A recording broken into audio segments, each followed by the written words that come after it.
ধন্যবাদ মাননীয় স্পিকার। মাননীয় স্পিকার, আমাদের এই বাংলাদেশ যা শুধুমাত্র দেশ নয়, এটি সৌন্দর্য, ইতিহাস, সংস্কৃতি ও ভালোবাসার প্রতিচ্ছবি। সবুজে ঘেরা মাঠ, নদীর বুকে ভেসে যাওয়া নৌকা আর মানুষের আন্তরিকতায় দেশকে গড়ে তোলে অপরূপ সৌন্দর্যে। ভাষা আন্দোলন ও মুক্তিযুদ্ধের সাহস আমাদের সবচেয়ে বড় গর্ব। এই বাংলার প্রতিটি মাটির কোণায় লুকিয়ে আছে স্বপ্ন, সংগ্রাম ও ভালোবাসার গল্প। তবে অত্যন্ত দুঃখের সাথে বলতে হয় মাননীয় স্পিকার, আইনের অসচেতনতা আর বেকার যুব সমাজের কারণে দেশ সঠিক পথ চলায় ব্যর্থ হচ্ছে। ফলে বাংলাদেশ উন্নত হওয়ার বদলে ধীরে ধীরে ধ্বংসের দিকে তলিয়ে যাচ্ছে। মাননীয় স্পিকার, আজ আমি দেশের কিছু গুরুত্বপূর্ণ বিষয় নিয়ে কথা বলতে চাই, যে বিষয়গুলো অবহেলিত থাকার কারণে আজও আমাদের দেশ উন্নয়নের ছোঁয়া পায়নি। মাননীয় স্পিকার, আমরা সেই বাংলাদেশি যে দেশের প্রধান কাজ হলো চুরি, চাঁদাবাজি, ছিনতাই, খুন খারাপি, যার কারণে আজ আমরা উন্নতিশীল চায়না থেকে প্রায় 1000 বছর পিছিয়ে আছি।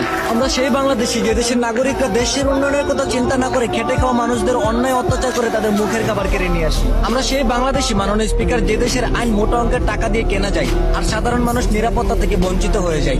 যে দেশের আইন মোটা অঙ্কের টাকার কাছে বিক্রি হয়ে যায়, সে দেশ কখনো শান্তিপূর্ণ হতে পারে না। মাননীয় স্পিকার, যে দেশে ভাইয়ের সামনে তার বোনের দর্শন হয়, বাবার সামনে থেকে তার মেয়েকে তুলে নিয়ে দর্শন করতে পারে, ঠিক একই জঘন্য ঘটনা 1000 বার ঘটে যাওয়ার পরে আর কোনো প্রতিবাদ হয় না, এই অকালপক্ষ দেশে কখনো শান্তি ফিরে আসতে পারে না। এই অশ্লীল জাতি কখনো উন্নয়নের আশা করতে পারে না। মাননীয় স্পিকার, যে দেশের রাস্তাঘাটে মা বোনদের নিরাপত্তা নেই, ঘর থেকে বের হলে সুস্থভাবে বাড়ি ফেরার ক্ষমতা নেই, হাজারো স্বপ্ন, আশা, আকাঙ্ক্ষা, চিন্তা এবং দর্শনকারীরা কেড়ে নেই, সে বিশৃঙ্খল দেশের শান্তিতে জীবনযাপন করা বিলাসিতা হয়ে পড়ে। মাননীয় স্পিকার, আজ আমরা লজ্জিত মাননীয় স্পিকার, দেশের আইন সহ হাজার হাজার স্পেশাল ফোর্স থাকা সত্ত্বেও সাধারণ মানুষের নিরাপত্তা নেই। প্রবাসী ভাইয়েরা অর্থাৎ রেমিটেন্স যোদ্ধারা দেশ ও জাতির উন্নয়নে তাদের জীবনটা দেশের বাইরে কাটিয়ে আসে, কারণ এদেশে কাজ নেই, এদেশে শান্তি নেই, ভরসা নেই, বিশ্বাস নেই, কোনো কিছুই নেই। তারপরও দেখা যায় দেশে ফেরার পথে হয়তো এয়ারপোর্টে নয়তো রাস্তায় তাদের সর্বস্ব লুট হয়ে যায়। মাননীয় স্পিকার।